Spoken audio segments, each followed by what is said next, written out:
Wow I got it ఎక్కువగా అరవకు. బయట విన్నవాళ్ళు పిచ్చి పట్టింది అనుకుంటారు. ఎవరేమనుకున్నా సరే ఇంతకంటే గట్టిగా అరుస్తాను. విష్ణుమూర్తి ఇలాంటి టైంలోనూ ఉండవు. అసలు విషయం ఏమిటి? బోల్. మెడ్రాస్ ఫర్టిలైజర్స్ ఫ్యాక్టరీలో మా ఫ్రెండ్ పార్థసారథి ఉద్యోగం ఇప్పించాడు. నెలకు జీతం ఎంతో తెలుసా? 4000 రూపాయలు. రేపే మెడ్రాస్ వెళ్ళాలి.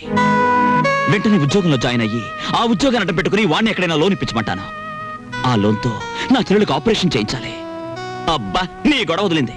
మరి నేను ఇంకా నిన్ను డబ్బు కోసం అడ్డం పెట్టుకోవాల్సిన అవసరం నాకు లేదు. నన్నేం చేయమంటావు? I don't know. నన్ను ఇక్కడికి ఎందుకు తీసుకొచ్చావు? ఆస్క్ కృష్ణమూర్తి. ఎవరిని అడగడానికా నేను నీ దగ్గర ఉన్నది? కేవలం డబ్బు కోసమే నన్ను ఇక్కడ తీసుకొచ్చింది. నేను వెళ్ళాలంటే మీరు నన్ను ఆపగలరా? నేను కావాలనే ఇక్కడున్నాను. ఉంటే ఉన్నావులే, ఇప్పుడు వెళ్ళిపో. కావాలంటే మీ నాన్న దగ్గర సారీ చెప్పుకుంటాను. ఇదిగో, నేను అసలే తిక్కదాన్ని. తిక్క రేగిందంటే మంచిదాన్ని కూడా కాదు. నేను ఇక్కడ ఎందుకున్నానో, నీతో ఎందుకు చనువుగా ఉన్నానో, మనం కలిసి మాట్లాడిన మాటలకు అర్థం ఏమిటో నాకే కాదు నీకు తెలుసు. నాకు తెలియదు, నీకు తెలిస్తే చెప్పు. నీకు తెలుసు, నీ నోటితోనే చెప్పాలి. లేదా ఈ క్షణమే నీ కళ్ళ ముందు చస్తాను. ఒకరి నిర్ణయం ఆపడానికి నేనెవరిని? నేను చస్తానంటే కూడా నీకు బాధగా లేదా? నువ్వు చావని నాకు తెలుసుగా. ఏ? నువ్వు ప్రేమించిన నేను బతికే ఉన్నానుగా. నువ్వు నన్ను ప్రేమించలేదుగా అని నువ్వు నన్ను అడగలేదుగా. నువ్వు అడగకుండా నేను అడిగితే అసలే తెక్కదానివే. నన్ను కొట్టేస్తే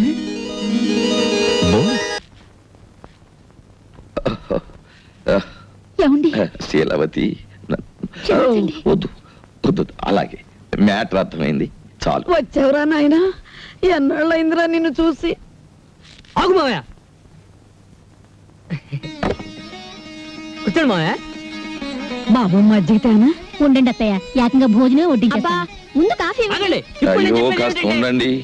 ప్రియమైన నా కుటుంబ సభ్యులారా, అప్పుడు ఆ అనావృష్టి, ఇప్పుడు ఈ అతివృష్టి రెండూ మంచివి కావు. మధ్య తరగతి మనిషి ఎత్తుకి పల్లానికి మధ్య ఎదిగి ఎదగని మనిషి. పైనుంచి చూసేవాడికి కింద కనిపిస్తాడు, పల్ల నుంచి చూసేవాడికి పైన కనిపిస్తాడు. అతను 2 చేతులు చాచి అంతస్తులు అందుకోలేడు, ఒక్క చెయ్యి చాచి అడుక్కోనులేడు. నేను చెప్పేది ఒక్క మన కుటుంబం గురించే కాదు, మనలాంటి కుటుంబాలు ఈ దేశంలో లక్షోపలక్షలు.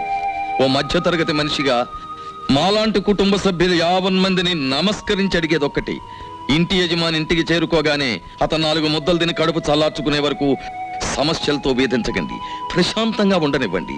సమస్యల్ని ఎదుర్కొని పరిష్కరించే మనోధైర్యాన్ని అతనికి ఇవ్వండి, సమస్యలతో మాత్రం భయపెట్టే. డాక్టర్ గారు అర్జెంటుగా రమ్మని ఫోన్ చేశారు. చెల్లికి ఎలా ఉంది? ఏం కంగారు లేదయ్యా, రేపు ఉదయం మీ చెల్లికి ఆపరేషన్ ఫిక్స్ చేశాం. ఆ విషయం చెప్దామని ఫోన్ చేశాను. సారీ సార్, మీరు ఆపరేషన్ అడిగిన డబ్బు నేను ఇంకా కూడబెట్టుకోలేకపోయాను. డబ్బు ఏర్పాటంతా నిన్నే జరిగిపోయింది. ఇక మీ చెల్లికి ఏ ప్రమాదం లేదు. నాకు తెలియకుండా ఎవరు డబ్బు ఇచ్చారు? ఎక్కడి నుంచి వచ్చింది? ఆ ఏర్పాటంతా ఆమె చేసింది. అవును, ఆ రోజు నేను ఫోన్లో మాట్లాడింది ఇదే.